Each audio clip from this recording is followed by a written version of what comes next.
Hi, my name is Asya, and this is Russian History of Russia. In this episode, we're going to talk about the origins of Russia and Russian language, find out how Russia is technically a Viking state, and how Russian alphabet almost got to be Latin, and of course find out where the Slavs came from, so brace yourselves for some sexy historical maps. It's big, it's cold, it's full of gas and gold. It's 1200 years old, but still never does as told.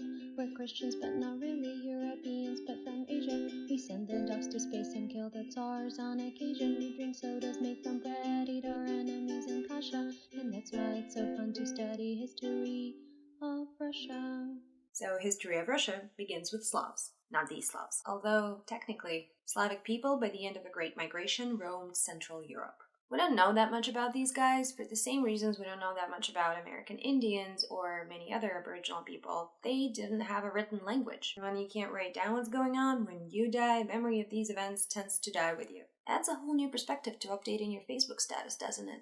So around 6th century, from Central Europe, Slavic people separated into three groups. West Slavs, who populated modern-day area of Baltics, Poland, and Czech Republic. South Slavs in the modern-day Balkans. And East Slavs, who moved into the area of today's Ukraine, Belarus, and Western Russia. The Slavs were farmers organized into small tribe-like societies, and they were pagans with an elaborate pantheon of gods and spirits that ruled the forces of nature, such as Perun, god of thunder, Dashbog, a sun deity, and a female deity, Mokosh. Perun eventually raised to the top of the C-suite, not unlike Zeus or Jupiter in Greece and Rome. Slavic is an Indo-European group of languages, and it divided into East, West, and South just as the Slavs did. What will eventually become Russian was Old East Slavic dialect. It didn't have a rating system until the Greeks, who were Byzantines at the time, decided to shine the light of Christianity on Southern Slavs, who lived in the area and formed the state of Great Moravia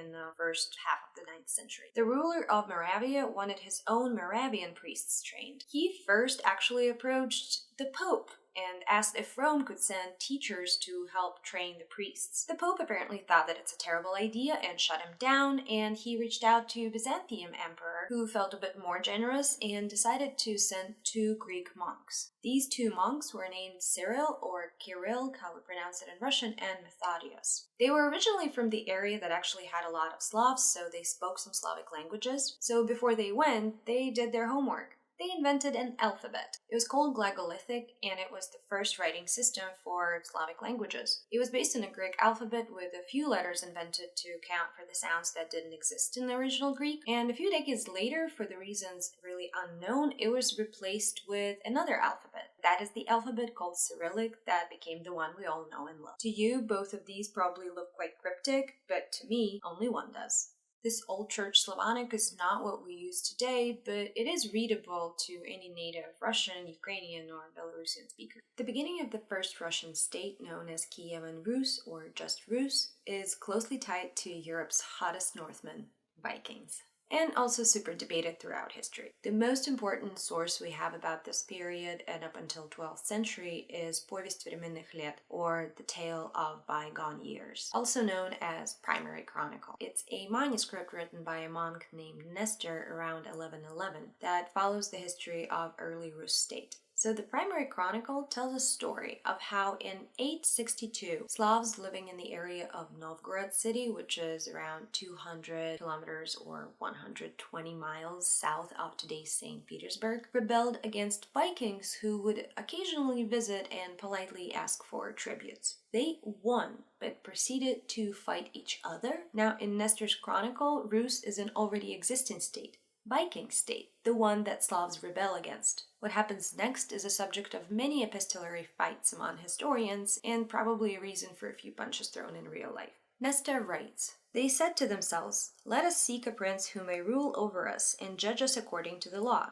They accordingly went overseas to Varangian Rus. The Chuds, the Slavs, the Kriviches, and the Vests then said to the Rus, 'Our land is great and rich, but there is no order in it.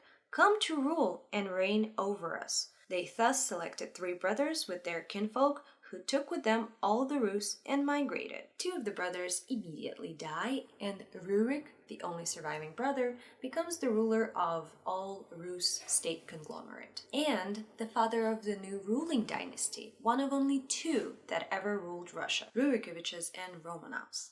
2.25. Technically, there was also a Godunov Dynasty, but personally, I think for a 7-year-old rule comprised of 2 people in total, dynasty might be a bit of a strong word. So you can see how that story is a gift that just keeps on giving. If you choose to accept it just as written in the Chronicle, then the beginning of Russia as a state and as a nation sounds like it had to be done by outsourcing the most important job to a supreme outsider, which doesn't look too cool on your resume as a nation. But besides sore feelings over this premise, it was disliked by many historians because it misrepresents and oversimplifies the society that is believed to have existed at the time. What other sources point to is that Northmen indeed lived among the Slavs, but not as rulers or conquestors, but as members of a polyethnic society. From the state-building standpoint, Vikings and Slavs were pretty much at the same stage, with Vikings being possibly more exposed to the concept of centralized power through all their conquests in Europe and dealings with Franks. There is no doubt that ruling class that emerged around 862 was ethnically Scandinavian. Even the names of all the first rulers, Rurik, Igor, Olga, Oleg, they're all Scandinavian. It's not the ethnicity of the founders of the dynasty that is debated, but the concept that the statehood was brought to the unruly Slavs from the outside. Other Slavic states, such as Polish and Czech,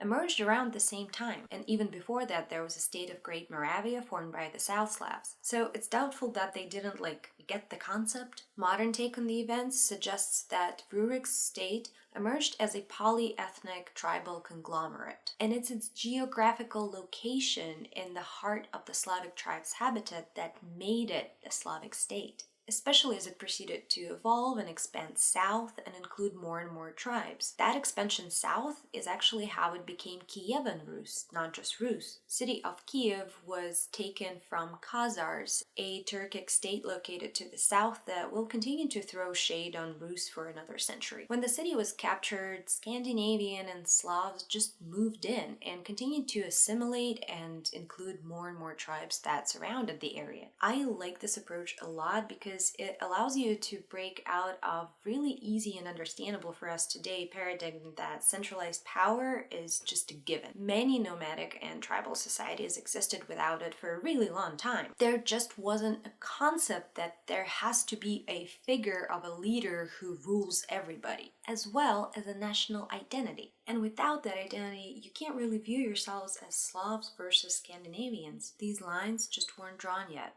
We did that later. That's it for today. I hope you enjoyed it. Coming up next, Kievan Rus and some really badass revenge by a widow that includes burying alive and burning city with birds. Thank you, and see you next time.